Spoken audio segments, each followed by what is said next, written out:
All right, Khalil, you're up. We gather this hour as people of faith, with joys and sorrows, gifts and needs. We light this beacon of hope, sign of our quest for truth and meaning, in celebration of the life we share together. May we shine a light of love. May we shine a light of love.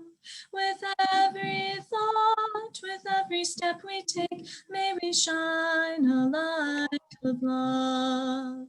May we shine a light of hope. May we shine a light of hope. With every thought, with every step we take, may we shine a light of hope.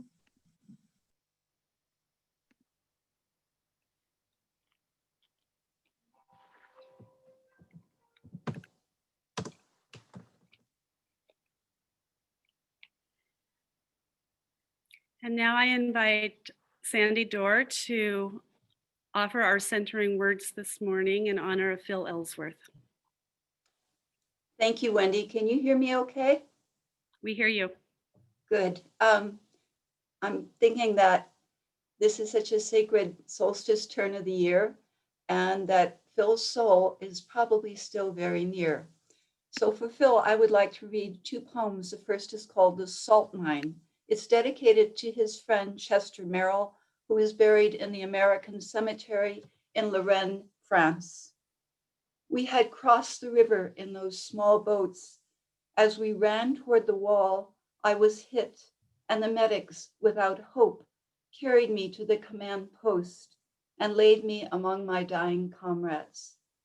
Where we crossed the river, there is a salt mine, and they found there hidden treasure, thousands of paintings and other unimaginable things, a Rembrandt among the paintings, and stained glass windows, 12th to 14th centuries, from the cathedral at Strasbourg. The Nazi officers had orders to destroy it all, the so-called Nero degree. But in the confusion of our attack, the miners prevented the mine from being destroyed, and an American officer who knew of the treasures appeared at the mine in time to keep it from flooding. Everything was saved. I wish that as I lay there with my comrades, we had known of the Rembrandt and those windows. And here's a poem that makes me think sometimes that Phil wrote poems literally for us to read afterwards, to comfort ourselves. It's so written into the future. It's called Melancholy Air. When every breath is melancholy air, I look inside and ask my soul to sing some song it knows, some long forgotten thing, remembered by the Holy Spirits there. A song that somehow hid itself away, or one that someone left there on the chance that they, in its resurrection also, they themselves might rise again to sing and dance. And then my spirit sings, not mine alone, but also those who to my soul belong. And time and cares are for the moment gone. And if I listen, I hear only song. Thank you, Phil.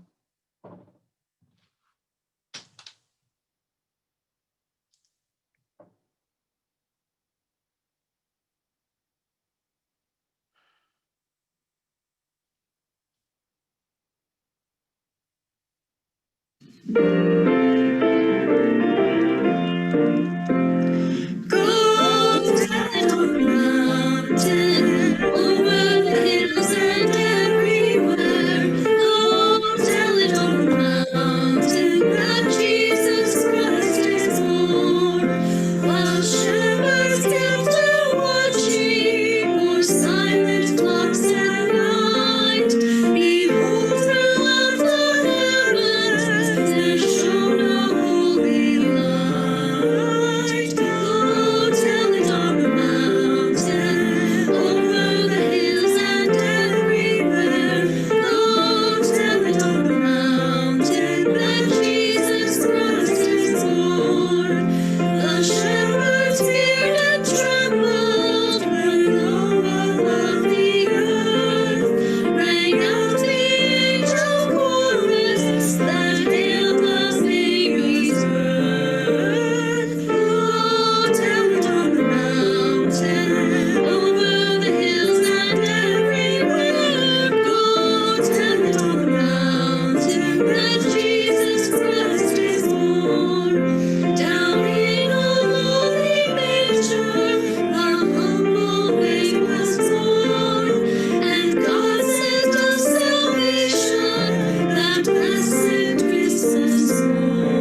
And now we have a, Joni says it's not a yearly tradition. She says she just has done this one time and it was so memorable that in everybody else's mind, it has become a yearly tradition. But Joni is now going to read to us the Flying Latka. And I had asked her to do this a few weeks ago, and then I got an email from a congregant saying, are we going to hear Joni do this again this year? So the answer is yes. So now I hand the screen over to Joni and the Flying Latka.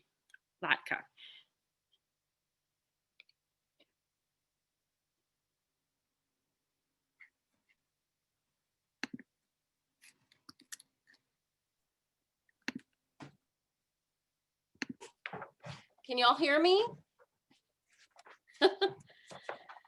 Okay, so you can hear me, everybody? Thumbs up. Okay. Well, so Hanukkah just ended a couple days ago.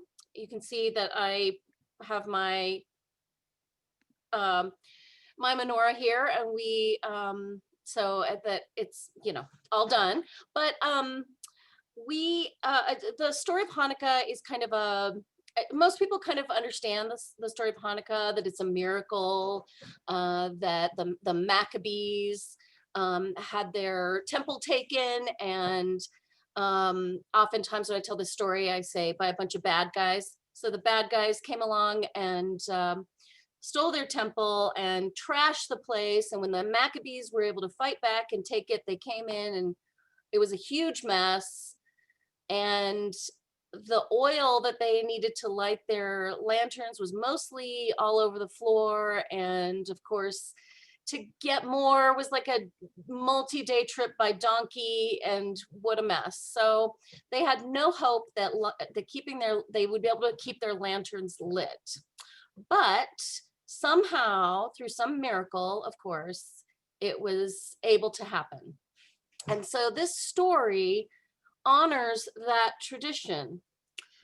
Before I read this story, I have to transform myself, though, from myself, Joni Leinbach, a 54-year-old Colorado native, to a 11-year-old-ish kid from New Jersey named Danny. So,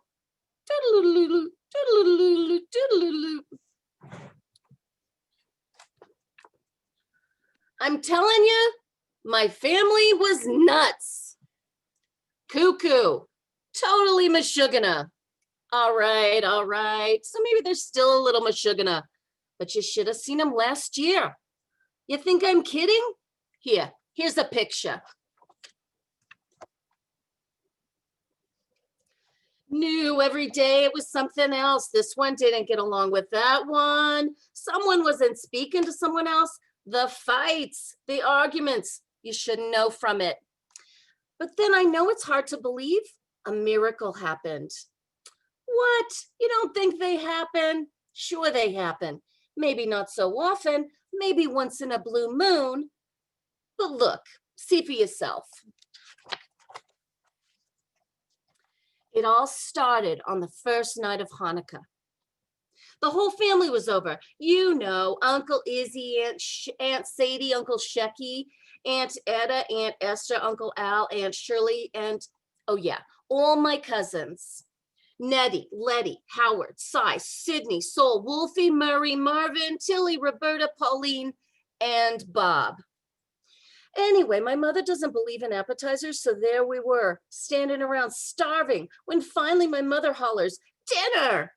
Like bandits, we all ran into the living room.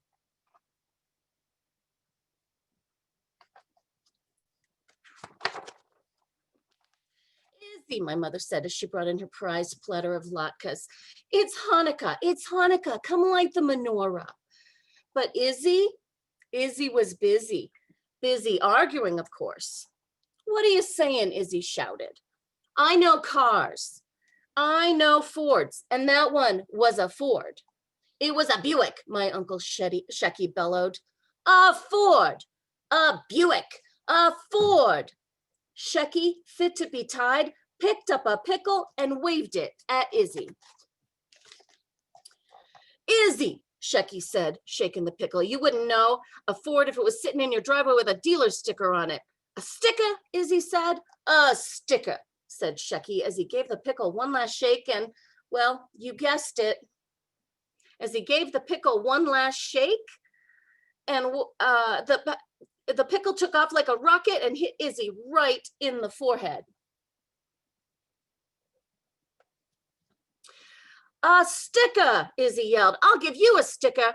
Izzy picked up the salad bowl and dumped it on Shecky's head. Izzy, please, cried Sadie, not in front of the children.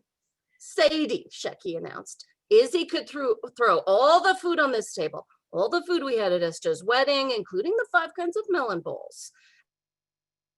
Still, the car that cut us off would still be a Buick. So clearly they're having an argument over something stupid. That was it. The food flew, the chicken, the borscht, the sour cream, the bread, even the chocolate Hanukkah gelt. In no time, there was nothing left, nothing but a few latkes, and the largest one was in Izzy's hand. Izzy, my mother pleaded. Not the latke, it's Hanukkah. But Izzy was Izzy. I'll show you a Buick, he said. His wrist gave a flick and the latke went flying. Yeah, everyone screamed as the latke flew over Shecky's head and out the window into the night sky.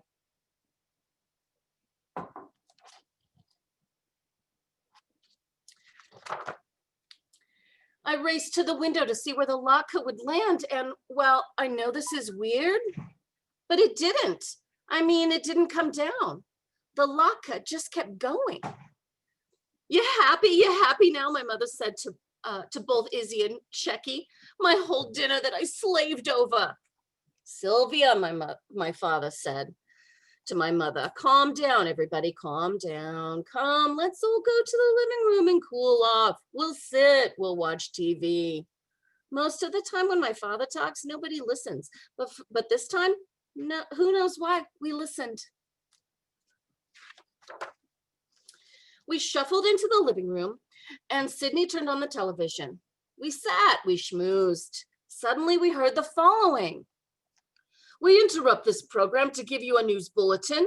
A UFO has just been spotted flying over the New Jersey Turnpike, said an anchorman from the 6 o'clock news. It's a small object, he continued, and already there is speculation that we just might be encountering visitors from another planet. This could be a momentous moment for humanity. Luckily, we have some videotape taken by a salesman in Trenton. Let's take a look. What do you think it is? Our eyes were peeled on the TV when my Aunt Etta shrieked, "It's the latke! It's the latke!" It was the latke. My mother's latke was flying over New Jersey. You see, you had to throw it out the window, my mother complained to Izzy. The news bulletin continued. The Air Force has now confirmed the sighting of the UFO and has made several attempts to communicate with the object, but there has been no response. This could be a sign of hostile intent. In fact, wait, this just in, a decision from the White House has been handed to the Air Force. They will try to shoot down the UFO. My latke, screamed my mother. Morty, they're gonna shoot my latke. Call the police, call the president. Sylvia, please. Morty. What could he do? My father picked up the phone and called the first Air Force base he could find. It was in Maine. No, Colonel, it's a latke, my father yelled into the phone. Izzy threw it out the window and no, latke, L-A-T. No, look, it's a potato pancake for Hanukkah. Hanukkah, C-H-A. No, it's a holiday. You know, the Maccabees against all odds defeated the, no, Maccabees, M-A-C. Listen here, who you calling a crackpot? Oh yeah, well, you're a crackpot. You're the one that's shooting missiles at a potato pancake. My father slammed the phone down. My mother started to cry, and Aunt Sadie had to go lie down. You had to throw the latke, Aunt Esther yelled at Izzy. Look what you're doing to your sister. What's the matter? A piece of celery wasn't good enough? Look, Esther, maybe if Sylvia had served a little something when we got here. Oh, now it's my wife's fault, my father joined in. I haven't seen Sadie cook a meal since Irving moved to Long Island. Morty, Sadie cried. When was the last time you picked up a pot? The fighting went on like this for hours. Maybe we should go, said Shecky. What, said Etta. How can I go home after this? You think they won't find out that it's our latke? They don't know you had anything to do with this. They know, Etta continued. Believe me, they know. At that, the doorbell rang. Go see who it is, Danny, my father said. It's the FBI, Dad, I called from the front hallway. Oi, I'm Plotson, shrieked Etta. Izzy, go talk to them. Me? Why should I? Izzy began, but with the look everyone gave him, he shrugged and went to the door. Though we tried to listen, we couldn't hear the FBI men, who, by the way, were all tall, but we did hear Izzy. Yes, my name is Isidore Feldman, he was saying. Yes, I make zippers for a living, a very comfortable living, I might add. What? Oh, yes, the UFO was here, right in this house. Yes, I think it was made of potatoes. Izzy didn't get a chance to say much more. Within minutes, the house was surrounded by a mob of reporters. That's it, Etta said, looking out the window. We're not leaving here until this thing blows over. But we have no food in the house, my father started to say. It was no use, surrounded and hounded by onlookers and reporters and Hollywood producers. We were trapped in our house for days. 8 days and 8 nights, to be exact. And so tell me what happened next wasn't a miracle. As my mother's latke flew around the world, our plate of latkes, the only food we had left, which should have lasted with this crowd about 7.5 minutes, lasted for 8 days. Don't ask, the whole family, Fresson on latkes alone, stayed and didn't argue, or even hardly complained at all. Ebbs, that was a miracle. On the last night of Hanukkah, as we looked longingly at our empty platter, suddenly the flying latke flew through the window and into the house and landed, boom, right on the plate. We all stared at the amazing latke until Izzy quietly piped up. All right, maybe it was a Buick. Shecky and Izzy hugged, Etta cried, and Esther turned to my mother, pointed to the latke and said, Sylvia, I want that recipe. Yes, it was a happy Hanukkah. Amen.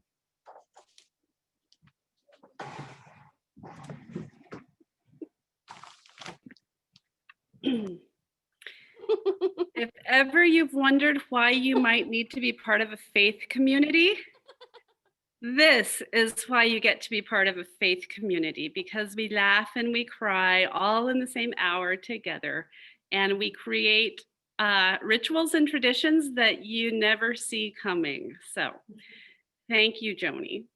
And with that, I do invite us to take just a little bit of time to think about this faith community that we are all a part of and what it means to you. And I'm excited to announce that we have gotten ourselves set up with something called Amazon Smiles. So Amazon allows nonprofits to partner with them, and you can, if you purchase anything from Amazon, you can actually pick a nonprofit, and then Amazon gives a little portion of whatever you purchase to the nonprofit of your choice. So Maya, our amazing administrator, got us set up to be one of the recipients of Amazon Smile. So I think if you just go on to Amazon Smile, it's very easy. And then there's a list of nonprofits and you just type, I believe it's the Unitarian Universalist Grand Junction, Colorado. So just another way for us to contribute to our wonderful faith community during these times when we are not here physically together in person. And so with that, why don't we just do our offering words that we do together. This congregation is a community of ourselves. Its energy and resources are our energy and resources. Its wealth is what we share. As we contribute to its life, we affirm our lives within it. And we are blessed with Rudolph the Red-Nosed Rainbow by Phoebe and Tobias as we take this moment of gratitude.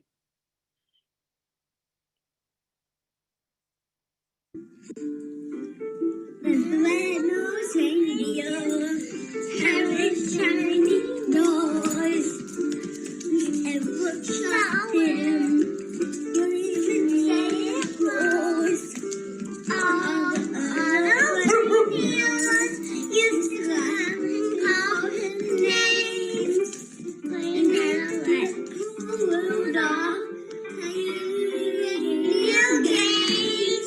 And then one foggy Christmas Eve, Santa came to say, Rudolph, with your nose so bright, won't you guide my sleigh tonight? Then all the reindeer loved him, happily down with me.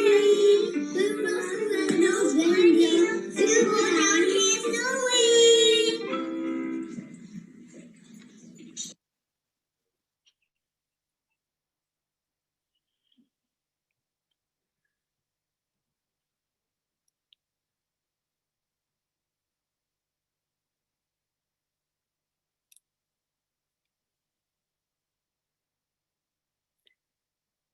Chelsea, you're up and you're muted.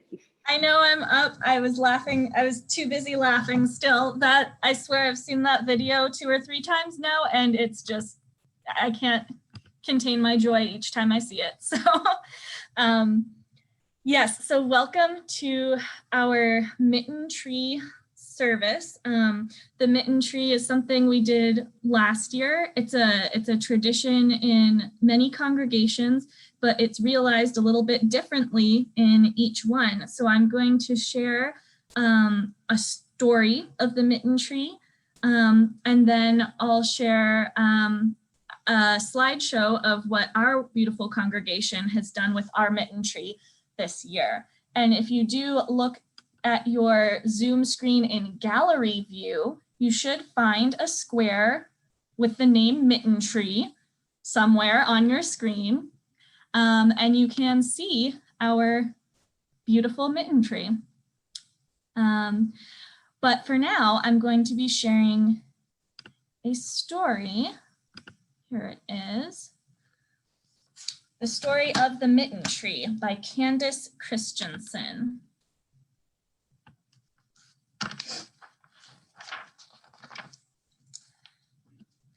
At the end of a long lane in a tidy little house, old Sarah lived alone. Her children had grown up and moved away, but Sarah still remembered the mornings when she walked with them to the blue spruce tree where they waited for the school bus. Now, each morning, she opened her shutters and watched for new children to arrive. Every chilly morning, Sarah pulled on her warm coat and started down the lane. As she walked past the children on her way to the mailbox, she wished they would smile or wave, but they never did. The children didn't even seem to notice her. Still, when she saw them, she couldn't help but smile. One winter morning, after the first snow had fallen, all the children were making snowmen and throwing snowballs. All except for one little boy in a blue cap and coat. Even his boots were a dark shade of blue. He stood away from the others with his hands stuck deep in his pockets, watching them build a snowman and listening as they started to sing.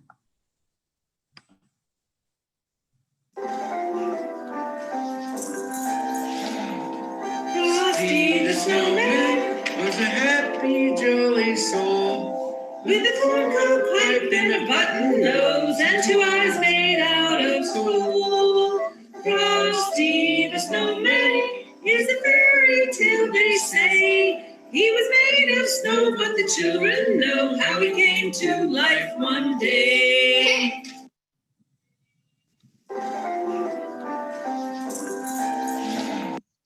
There we go. So he stood there watching them singing and making snowmen, but did not join them. And when the school bus arrived, he lingered behind and was last in line. As Sarah watched the little boy climb into the bus, she could see one thing. He had no mittens. All that day, Sarah couldn't stop worrying about the little boy with no mittens. Late into the afternoon, as the sky grew dark, Sarah dug through the basket of yarn scraps she had saved for many years.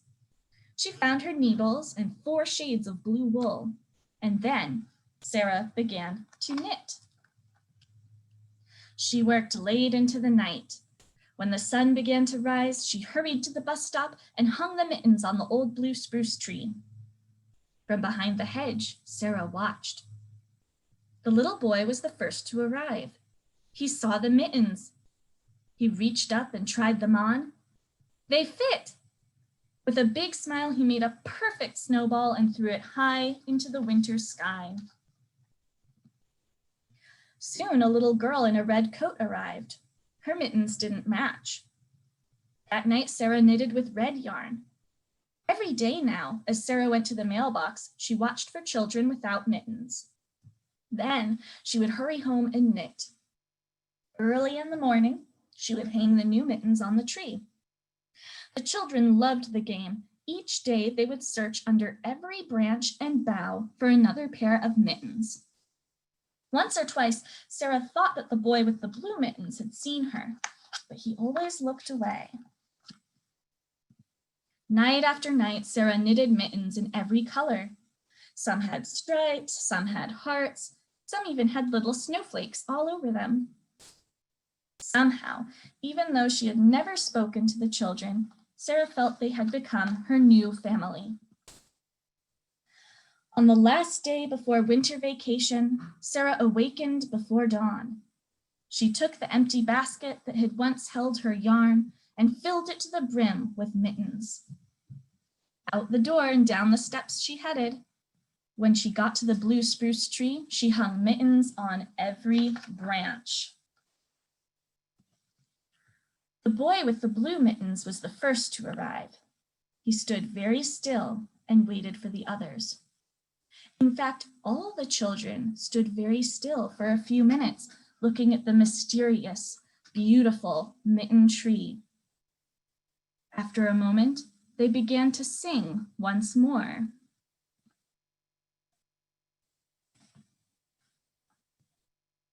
Oh, mitten tree, the winter wind is biting. Oh, mitten tree, the winter wind is biting. Against the cold, warm gifts we bring to deck your branches as we sing. Oh, mitten tree,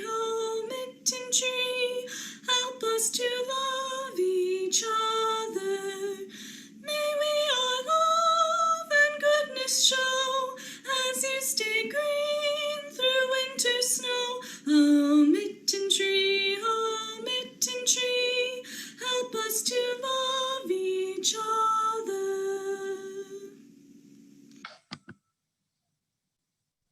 Oh. When they boarded the bus, each child now wore a pair of mittens. Sarah watched as one by one their faces appeared in the bus windows. Still, no one looked her way as she started home. But Sarah's heart was full. It was as full as when the sounds of her own children had filled her house. As Sarah neared her porch and climbed the steps, she saw something waiting for her. There in the corner was a basket woven with thick brown vines and decorated with a large white bow. In it were balls and balls of beautiful, colorful yarn. To this day, Sarah knits mittens for all the children in her town. Every time her basket is empty, a new full one appears. Sarah doesn't know who the yarn is from. The children still don't seem to know who the mittens are from, but someone must. The end.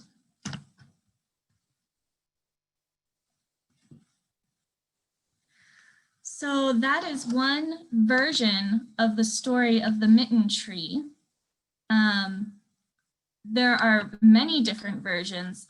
The second one I want to share with you is a little poem. And pay close attention because there's some differences between the story we just read and the poem, but the general message is still pretty similar. There was a lonely little tree whose branches were quite bare.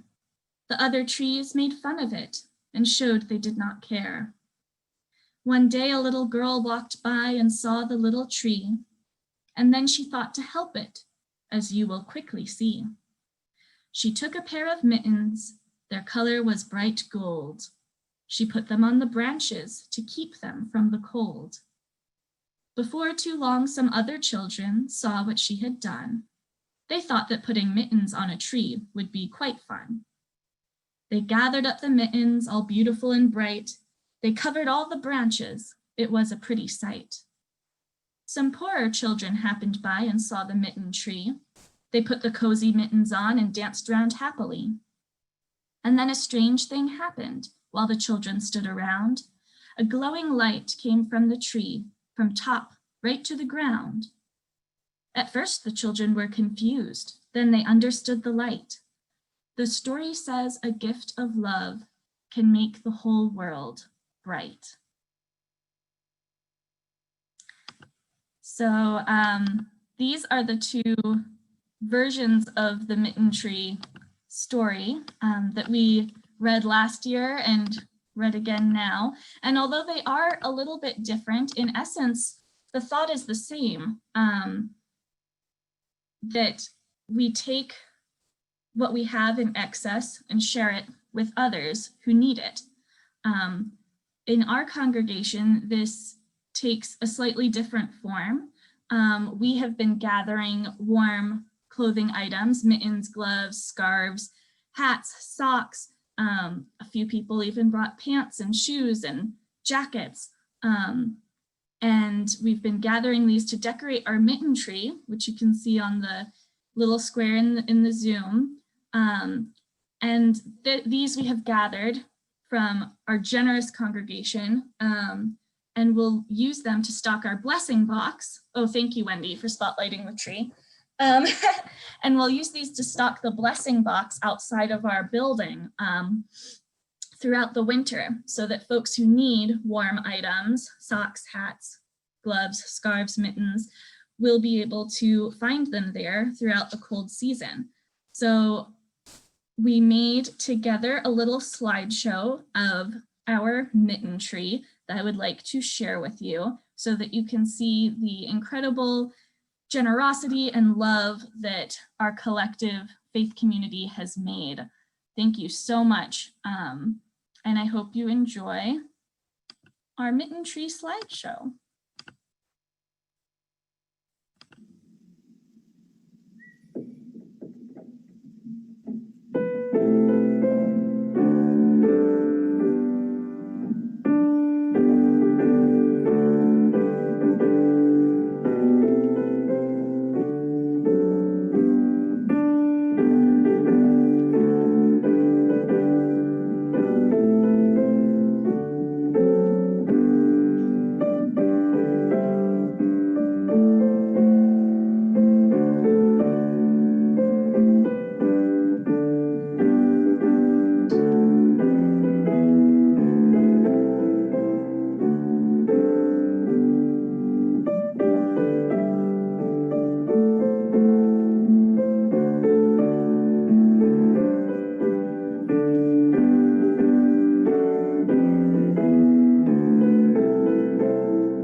So a big round of applause and thanks for everyone who contributed to our beautiful Mitten tree.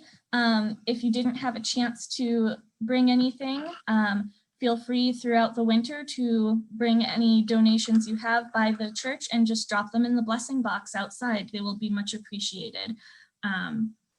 So we would like to close with another adorable rendition of a classic Christmas carol, this time by Margot and Miriam. I hope you enjoy Jingle Bells,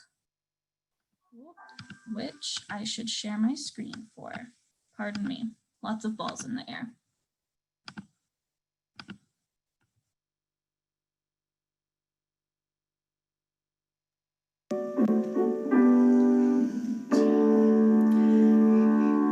Jingle bells, jingle all the way.